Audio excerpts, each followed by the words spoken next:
Now that's significant. The Market Research Podcast. Hi everyone, thanks for joining us on this latest episode of Now That's Significant, a market research podcast. This is your host Michael Howard, the head of marketing at Infotools. Today we're joined by Jeff Vlahovich. Jeff is an insight and analytics leader with experience in financial services and media tech across marketing analytics, market insights, and go-to-market strategy. He has an undergrad in mathematics statistics and a master's in behavioral science. After 10 years in Singapore, including 8 years at Facebook, Jeff has recently made a lifestyle move back home to Australia. Thanks for joining us on the show, Jeff. Thanks, Michael. It's great to be here. You're welcome. Now, Jeff, at the beginning of each show, we ask our guests what the most significant thing they wanted people to take away from the episode. So, what is that for you today? I think we're gonna talk around the fact that if we were to put ourselves in our customers' shoes, really get into their mindset, we might come to understand that our products and services and solutions are just not as important as we think they are. Now, what makes you think this, if we can? Yeah, so look, I've got a lot of experience over the years of seeing where we have an inside view, and we're going to talk about the outside view or the outside voice. We have an inside view of an organization, how good we think things are, and the awesome things that we can do, and of course, how great I am and the service that I can bring to our customers. But our customers are not just sitting there thinking about our products all day like we are. And so, when it comes to us selling to them, it's obviously a much harder marketing challenge than just, hey, here it is, here's the great thing that we've been working on. No, true. I think we can all relate to this as well, if we're honest with ourselves. So you mentioned something there, outside voice. What exactly is this?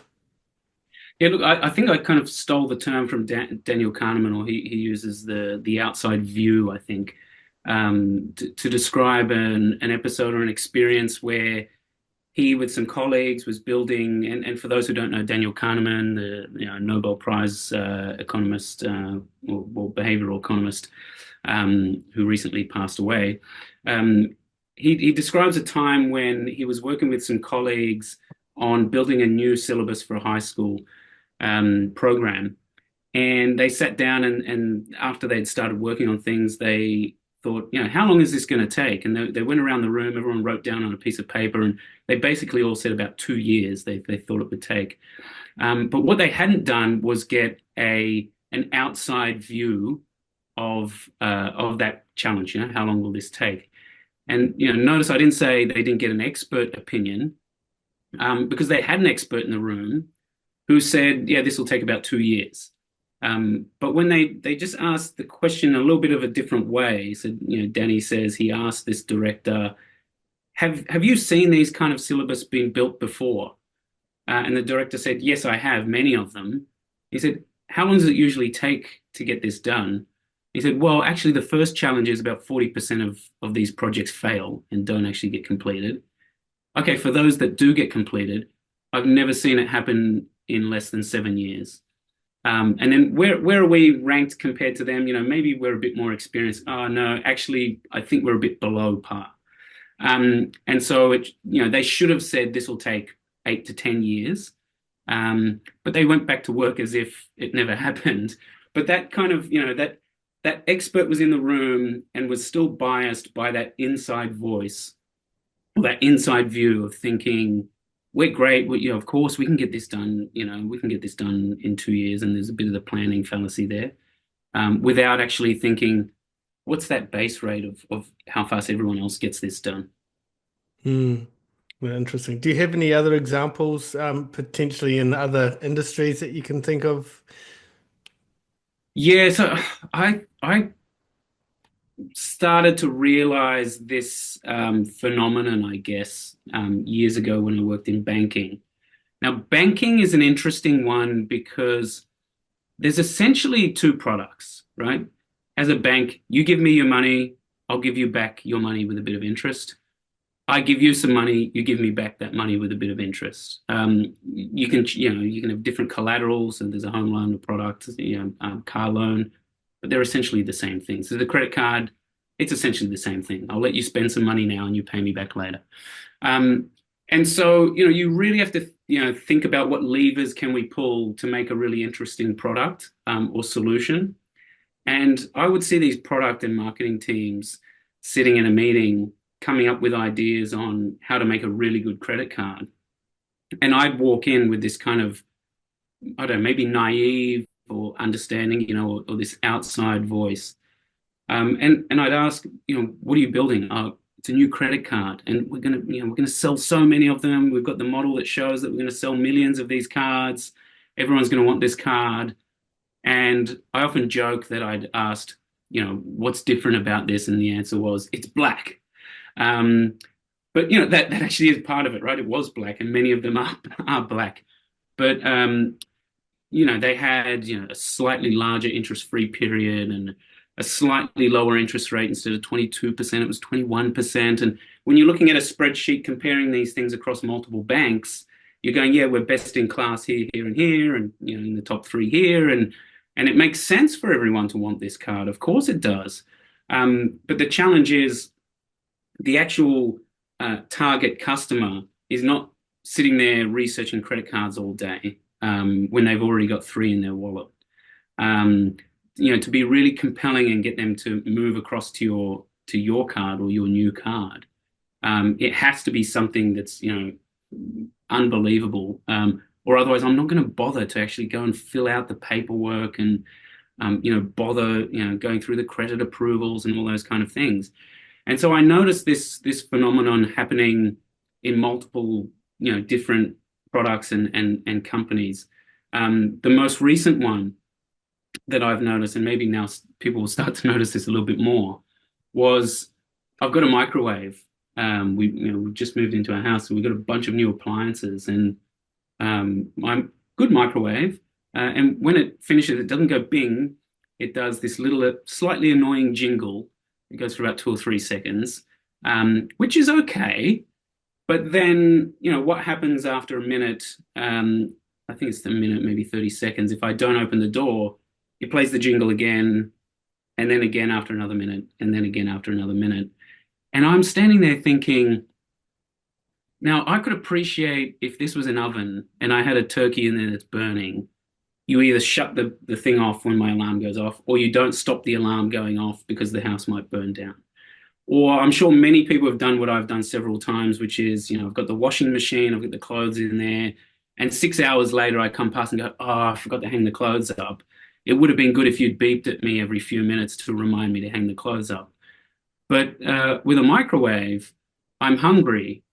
If I don't come back to the microwave, either a small baby is going to start screaming because their milk is not there, or I'm going to start, my tummy will be rumbling because I'm starving. And I'll go, oh yeah, the food I put in the microwave, and I'll eat it. I don't think there's a danger of not having the alarm. And, I can imagine the scenario that led to that. It was, I've seen the scenario before. There's 4 or 5 sitting around a table. They've gone, how can we make our products better? Oh, this is great. People are going to love this. We can put an alarm in there. And the engineer's gone, yeah, I can do that. I can put an alarm in there. And they've all gone, great idea. Let's do it. And I don't think they ever really spoke to anyone and asked, would it be annoying if this alarm went off every minute? Or what do you actually do when the alarm goes off and then you're on the other side of the room and you've forgotten? Eventually I just go and open the door and get my food out, and if it's cold, I put it on again.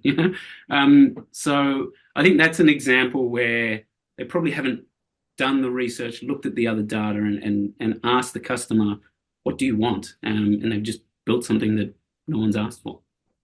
Interesting perspective. Now, what are some of the reasons why you think people in organizations feel that their brand, their product, or their service is better than it actually is? Yeah, I think there's a few reasons. I think the main one is optimism. And Kahneman talks about that again in his book Thinking Fast and Slow. around optimists. There are some of us that are more optimistic than others. And when there's too many optimists in a team, there's no one there to really say, hang on a minute, is this going to work? And maybe, look, maybe that's where, diversity of thought, no one really wants to hire a pessimist, right? It's interesting, but maybe we need one in the room to ask those kind of questions, or at least someone who's good at stepping outside and playing devil's advocate. Um, Or you at know, least just nominating someone in the room, like today, you are. yes, and that's a good idea. I think if we have that control in place, it probably counteracts that quite a bit. Look, I think we need the optimism sometimes because, if we all sat around going nothing's going to work, we wouldn't build anything. Mark Zuckerberg wouldn't have built Facebook and others, right? So things that are probably going to fail, someone needs to try and build it. But I think we have to have a good balance, right? And we're all pretty overconfident. I think there's that famous survey that's been replicated where 90% of people think that they're above average driver. And that number should be about 50%, right? So about half the people should realize I'm not quite as good as 50% of other people, but we're all a bit optimistic. Um, number two, I think, is we're really invested in the problem. As someone who's building a product or marketing a product, it's your baby. So we can, again, some behavioral science principles, we can see the IKEA effect, which is where you build something, you're more attached to that. And someone who's built an IKEA shelf may not want to sell it for the $100 that it's worth, because, now they kind of feel it's worth $150 because they've built it with their own hands. You don't even need to build it. And the endowment effect that Richard Thaler discovered, where even if you're just given a mug, after a 5-minute period, you feel like that mug is worth more, and you don't want to let it go for certain prices or swapping for other things. And so we're really invested in this. It's our own little project. I think we also know a lot more about the problem than the average Joe. And we obviously we're very invested in it, and we think we know what's good for people. And then I think lastly, we just kind of neglect a lot of things. So, we spoke earlier about the planning fallacy. We ignore those base rates, right? It should take 8 years. We think it'll take 2 years. Or, in the examples that I've seen, we're going to sell 1 million of these credit cards. What makes you think that? Well, we've done the models, but how many did the last product launch sell? Oh, 80,000. Should we use that as a base rate and maybe go up because we think that this is slightly better than that one?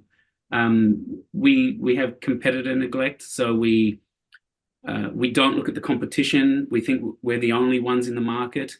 I often like to think that me and my marketing product counterparts are a brilliant team. We're going to build and market great things.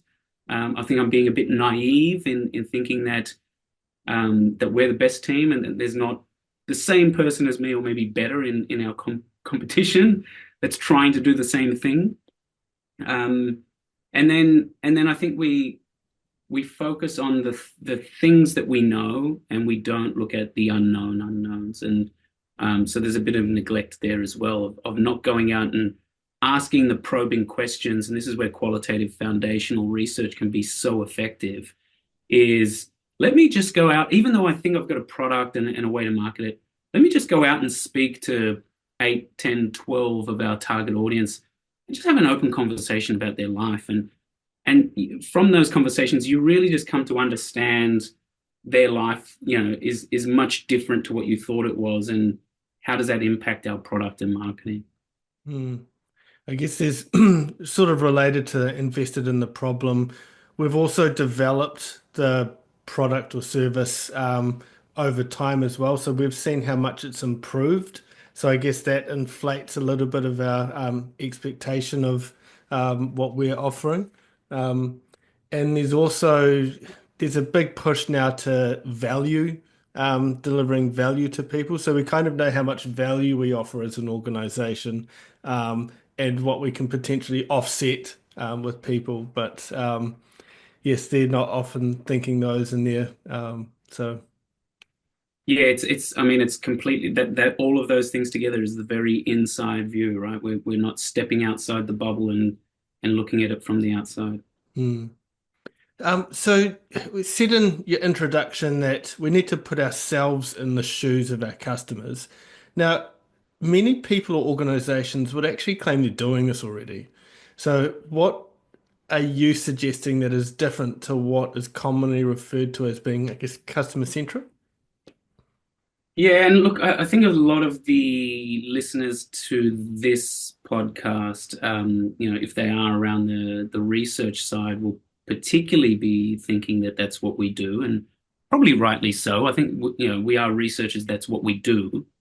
Probably many others in the organization think, yeah, we are customer centric, and certainly that's a message that comes down from most CMOs and CEOs, and I think you struggle to find a company that says we're not customer centric.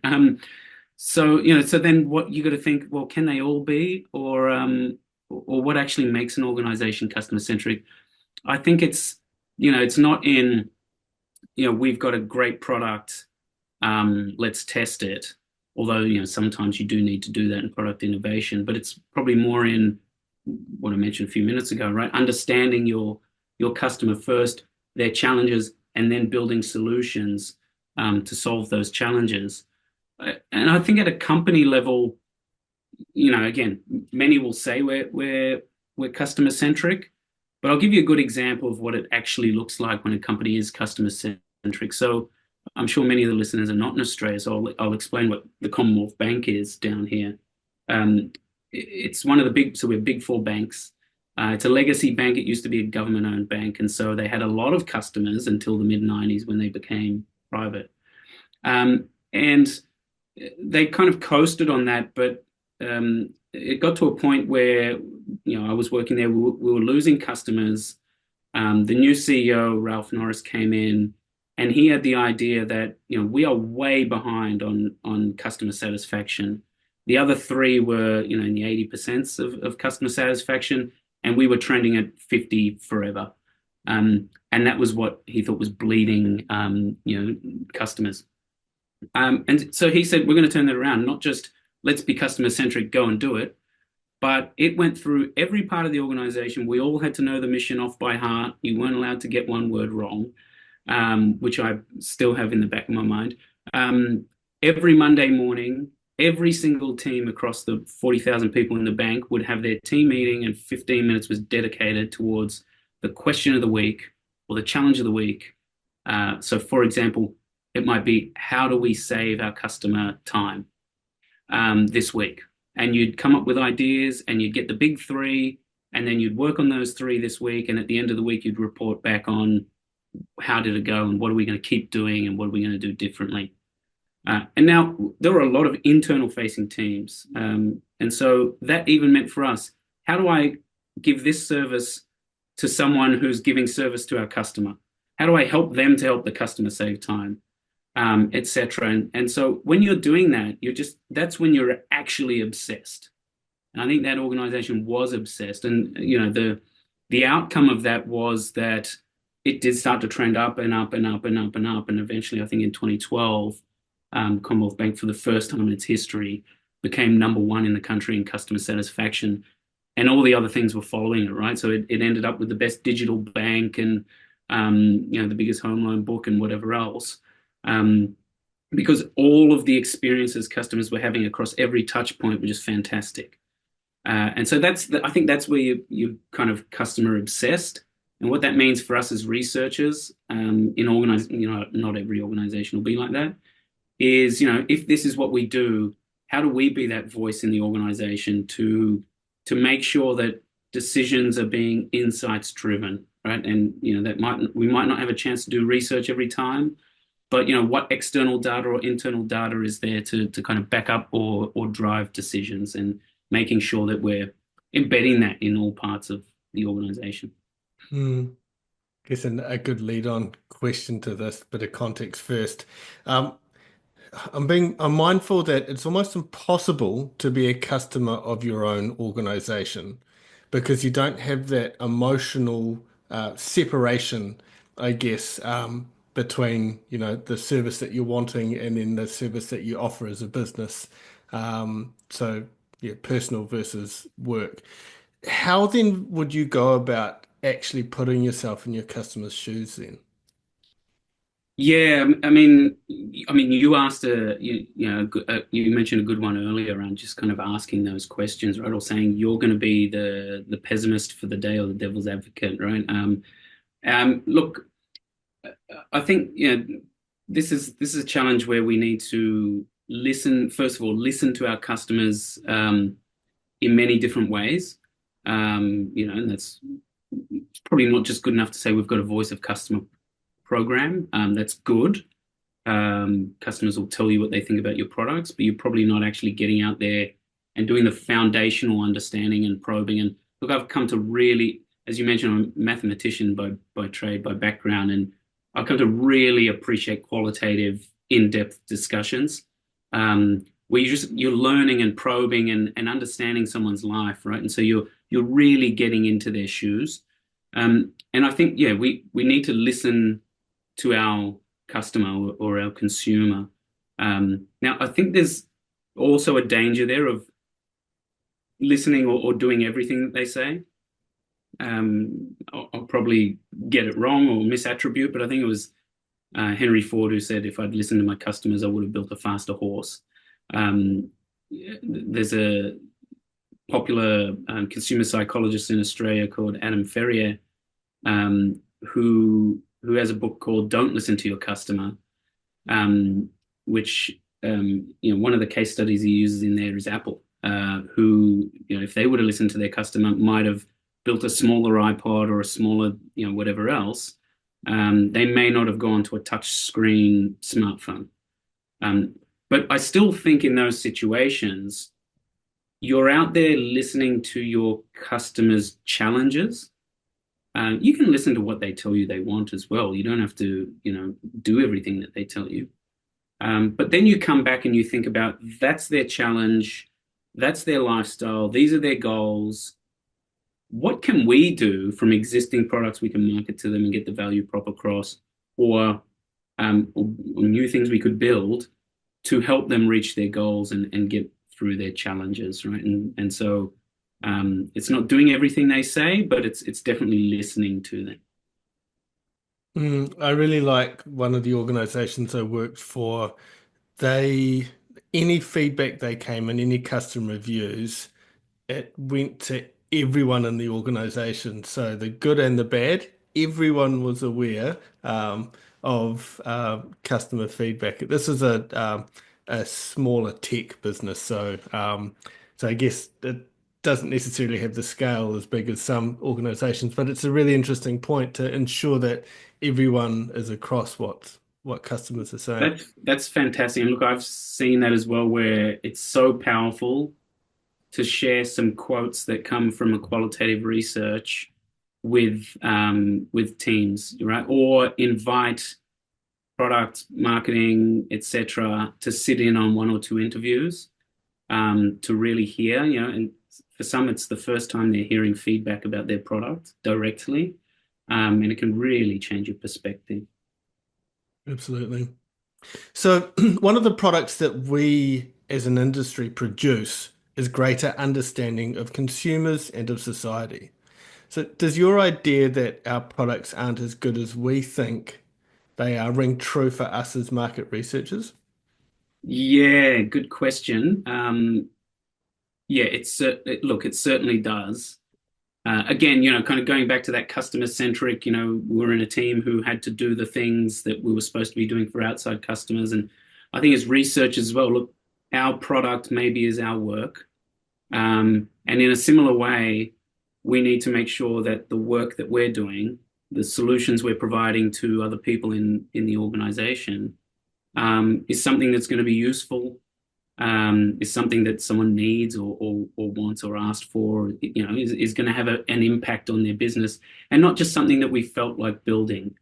I think I've been guilty of it myself as well, but I've certainly seen where someone's built a brilliant model, data analytics type model, for prediction of sales or whatever it be. And I've come in and asked, the product team, oh, I heard you've got this great model, and they've said, oh yeah, but that's not what we asked for. So we're not using that. Can you just give us some simple rules that when a salesperson's on a call, they can ask a couple of questions and work out what products we should cross-sell to them, right? And so understand their challenge and what they're asking for and what they can use and what they're going to use, and maybe they're scared of a model and whatever it be. And so either sell it better or build a different product for, internally build a different product. I've been guilty of this myself. I think one of the most fun and interesting things to build is a segmentation. But you've got to be very careful when you're building a segmentation on how is this going to be used, because you can go and, there's kind of two ends to the spectrum. You build something that's completely demographical, which you can tactically execute on, but it's not super interesting. Or down the other end, which is, behavioral needs based. But if you're in a business that's kind of direct to consumer, you probably won't be able to find those segments in the market, right? And so, being careful about who are we, what are we doing as an org, what do my marketers need? All right, they need leads. I can't build that second type of segmentation because they won't be able to locate those people online. And so, it's really about understanding who you're working with, again, their goals, etc. And we can do our own kind of qualitative research there, right? Can I grab 30 minutes with you and just ask them, what are your goals for this year? What's the business looking like? What are some of the challenges you're having? What's something you'd like to be able to do that you can't? And what's the reason why you can't do that? And not asking this one first, but, what can I do for you? Right. So what can I do for you? They always think, we have an answer, which is good. But a lot of those other questions just about, who are you? What do you do? What are your challenges? Helps us to uncover how we could really help. So I think you've touched on it a little bit, but what else can market researchers do about this to help lift the quality and the outputs that their business can achieve because of the work that they're doing? Yeah, and again, kind of going back to, if we think some of those challenges are the optimism and neglect, etc., then it's asking questions that make us think of that a little bit different. In Kahneman's example, it was the expert who said this will take 2 years. He just asked the question a little bit of a different way, like, have you seen it outside? Oh yeah, it takes about 7 to 10 years. Why are we different? If we're building new products, it might be, what problem does this solve? It might be, what human truth or insight is driving this? Or is this just, an idea we came up with around the table that we think is great? Who asked for this? I think sometimes, in the example I use with my microwave, no one asked for an alarm to go off every minute. So, who asked for that? Why are we building that? One I like is, people always say, would your mother buy it? And of course, the answer is yes. Your mother would buy anything that their child built. The better question I heard a salesperson say once is not to ask your friends, would you buy this, but buy this. Give me your money now and buy it. Or one that you can play in your head is maybe, would so-and-so go and line up for this product? Is it that good that they go and spend their time to line up for whatever period of time for this product or service? And then the last couple, the kind of post-mortem and pre-mortem. The post-mortem, usually you do 12 months down the track, but is there any other examples where we've done this in the past? How did that go? What can we learn from that? And then the pre-mortem, which is one of my favorite techniques, which is, it goes something like this. Okay, it's 12 months from now. We've done that campaign or that product launch or service or upgrade or whatever it be. It was a complete disaster. It failed. We didn't hit the metrics we wanted.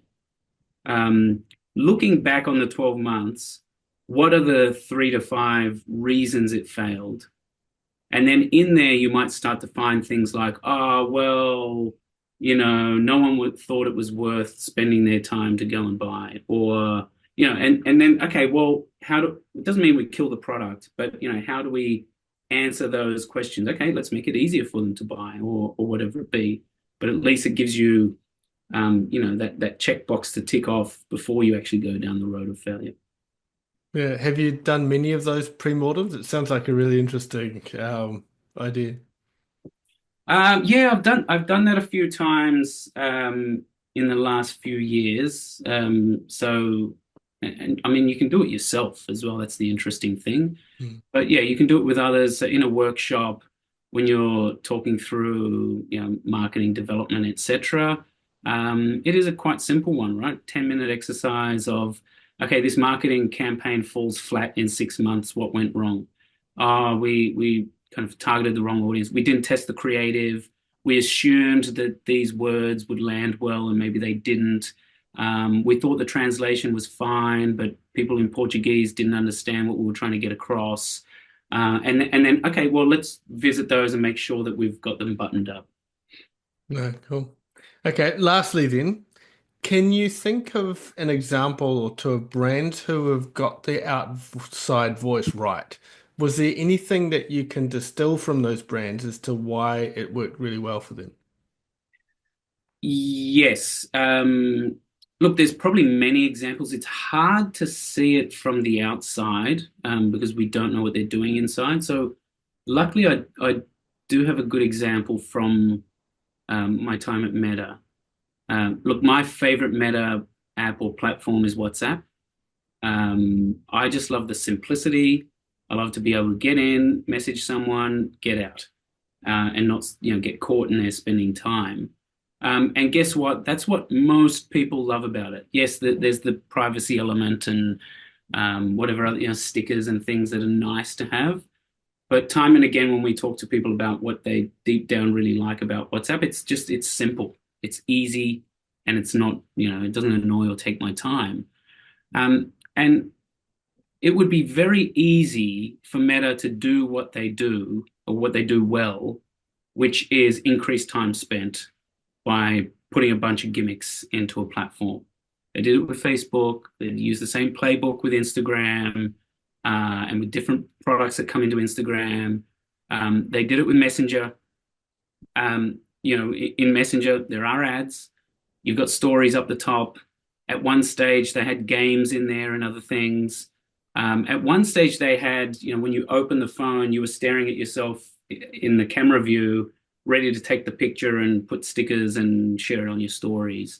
And what they found was people just don't want, that's kind of a Snapchat, and people just didn't want that. They just wanted to use Messenger to send messages, but even more so in WhatsApp. And so I think Meta's learned from those experiences, let's say. We can't always say they're mistakes, but experiences.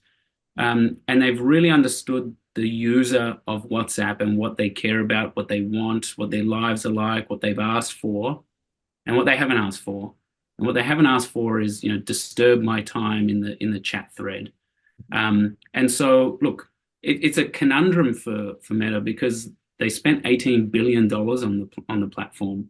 They need to monetize it. They haven't got close to even making. It's been over 10 years. They haven't got close to making the $18 billion back. But look, they're starting to, but the one thing that they won't do is put ads or other things in the chat thread. They know that's the sacred space they don't touch. And so they're starting to monetize it. If you play around in WhatsApp, there's a couple of other tabs you may never have been to, but in there's a status where it's like stories, and which is quite big in India, for example. There's broadcast channels that you can follow your favorite sporting teams and get updates. It's basically stories or a chat thread of updates from your favorite team or influencer or whatever else. And I think there might be ads that will come up in that space eventually as well. They're also monetizing it through like the B2B aspect, or sorry, the B2C aspect of businesses paying to reach their customers, etc. But the one thing they're not going to do is disturb that chat thread, and that's really come from understanding the people who are using the platform and what they really want out of it. Mm. No, thank you for sharing. No worries. Thank you also for the time on the show today. Really interesting to get your perspectives um, on the show, and for our listeners, I'm sure they'd be appreciative of it, and I am too. Thanks, Michael. It's been fun. We should do it again sometime. It has. So thank you also to those who have listened in today as well. If you have liked what you've heard, feel free to share this podcast with others. Subscribe to it as well, or leave a review too. We'd be very grateful for any of those things. Until next time, thanks for listening to Now That's Significant.